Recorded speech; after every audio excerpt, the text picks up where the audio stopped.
the situation in Russia is that taxes, if you look at personal income tax, it's around about 13%. The higher rate is 15%. I mean, these are levels we dream of. Corporation tax is 25%, admittedly. The government debt to GDP is, and this is despite the war and all the financing of the battles against Ukraine.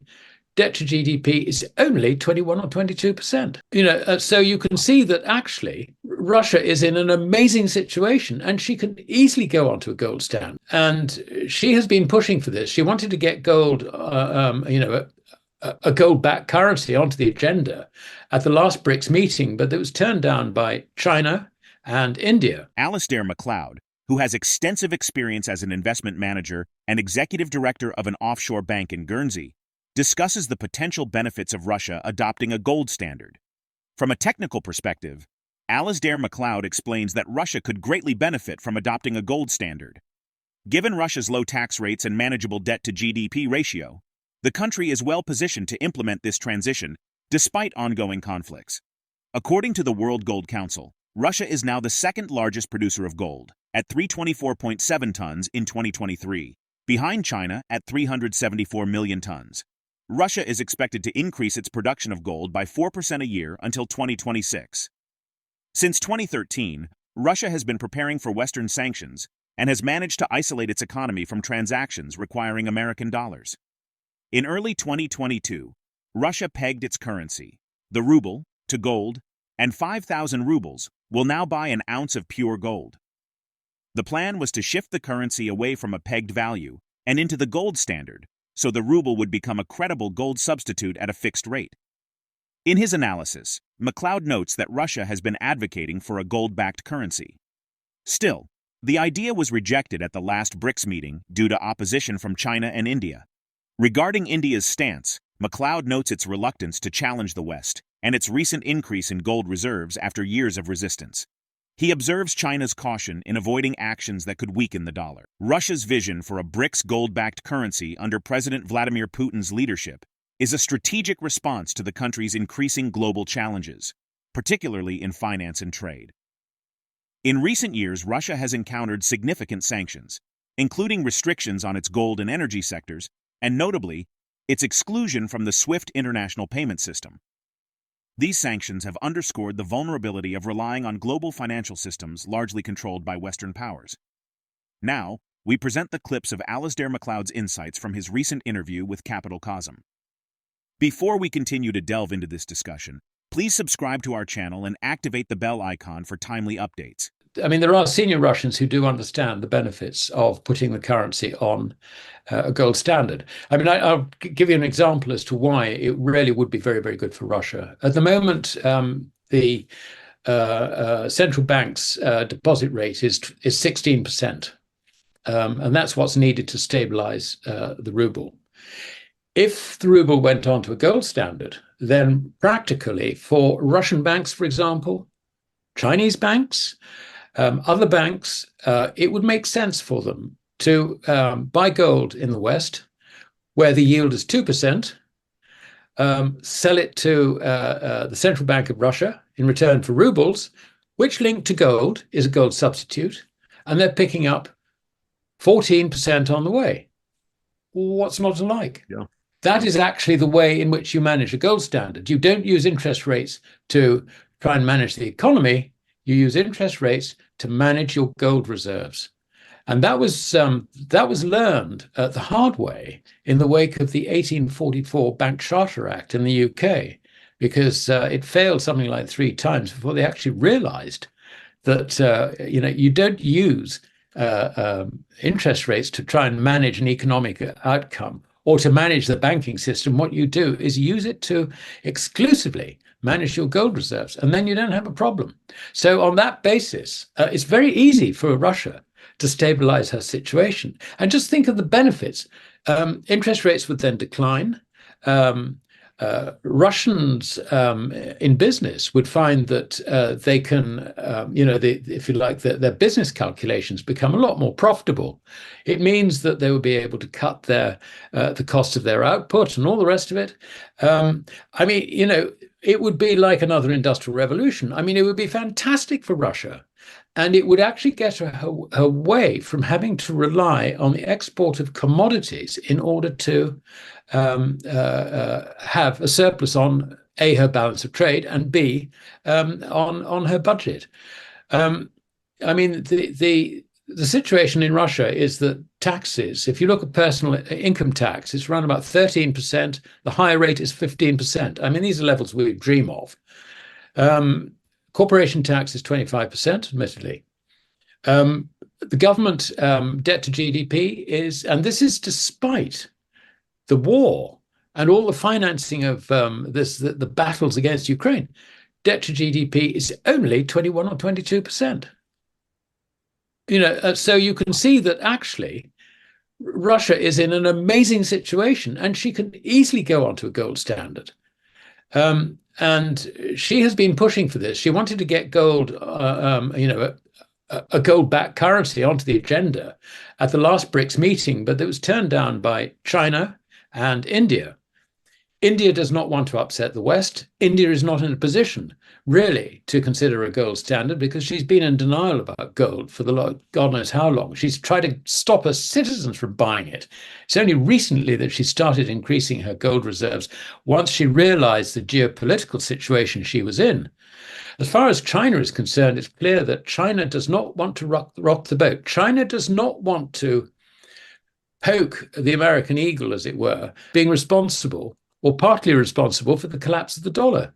So while China has made contingency plans against that event, she's going to await developments, I think, before she takes a move to protect her own currency. And when she does, it's almost certain that she will also put her currency onto a gold standard. During the interview, Alasdair Macleod stated how the US dollar's international role is weakening, prompting foreign holders of dollar assets, totaling around $32 trillion, to seek alternatives like the Chinese yuan or gold. He notes a significant increase in central banks' gold reserves, citing Singapore's proactive stance due to its understanding of Asian geopolitics. Global central banks own about 17% of all the gold ever mined, with reserves topping 36,699 metric tons as of year-end 2023. They acquired the vast majority in the last 14 years after becoming net metal buyers in 2010. Indeed, countries such as Singapore and India and central banks in Eastern Europe have made significant gold purchases in recent years. Consequently, central bankers are more willing to diversify into alternative assets such as gold that will protect their nation's reserves. Regarding these trends, Macleod noted that silver's industrial demand, especially from India, will drive prices higher. Furthermore, he believes the gold-silver ratio and market dynamics will play a significant role. Let's get back to the interview. Basically, what it does is it undermines the use value of the dollar, not for US domestic purposes, but internationally. And we should bear in mind that according to the US Treasury tick figures, foreigners own, in total, roughly $32 trillion and dollar-denominated financial assets. So they won't need to hold on to that quantity of dollars. So you can see that there will be selling of dollars. Now, the problem for the sellers is, what do they buy instead? Do they go and buy another currency? Well, I've just sort of enumerated the problems of the other central banks in the major currencies. The answer to that is no. So, if they come out of the dollar, they either go into something like the Chinese yuan, or they go into gold. I think this is one reason why central banks, who have seen this coming, have been increasing their gold reserves substantially for the last 2.5 years. And that is a process which will continue. And the fascinating thing about this is, let's look at Singapore. I mean, it's rather like a canary in the coal mine. Singapore has bought enormous quantities of gold for such a small island. I mean, I can't remember. I think the population is something like 9 million or something, which is not vast. But, she's got she's got substantial gold reserves now. Why is she doing this? She's doing this because Singapore is run by a Chinese diaspora. They know what's going on in China. They understand the mindset. They understand the politics of China and the whole of Asia. They can see the Shanghai Cooperation Organization business for what it is, and they know that they're in a wonderful position to really benefit from this. So what are they doing? They're setting up effectively.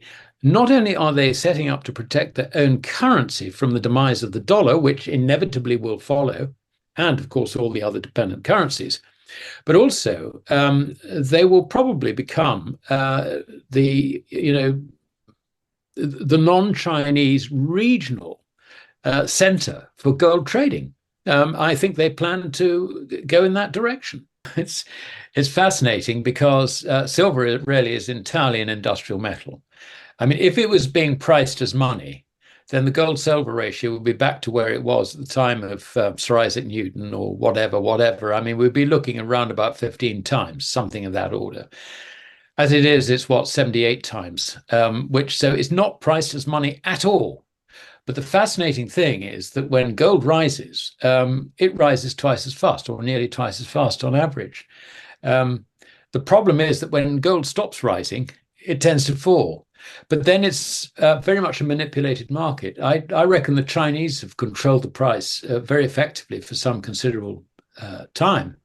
But they're losing that control now because the Indians are coming in with industrial demand big time to offset their carbon footprint with coal-fired power stations and all the rest of it. The government policy has been to support, subsidize, encourage large industrials in India to produce photovoltaic cells. And Reliance Industries, which is one of the big conglomerates, opened its first 5 gigawatt production facility in March. Now, I reckon that a lot of the standing for delivery that's been going on on COMEX has actually been Reliance Industries and its competitors, because where else do they get the silver? It's just not there. It's taken out elsewhere. I mean, I think we're looking at the third or fourth year of a deficit of supply compared with demand, and so the liquidity's gone from the market. And I think so. What I can see is that the price for silver will go considerably higher as this trend continues, without considering monetary factors at all. But if you look at the traditional relationship between gold and silver in the market, then market operators, I think, will tend to move the two in tandem because they've always done it that way. Based on Alasdair Macleod's insights, it's clear that global dynamics are shifting towards alternatives to the US dollar, such as gold. The demand for gold as a safe haven asset, its role in currency valuation, and geopolitical tensions also contribute to the fluctuations in gold prices in Russia. How do you think the shift towards gold-backed currencies and the declining influence of the US dollar will impact global economic stability in the coming years? Drop your thoughts in the comment section below. If you find this video informative, don't forget to support our channel and turn on notifications to stay informed about our latest videos. See you in the next video.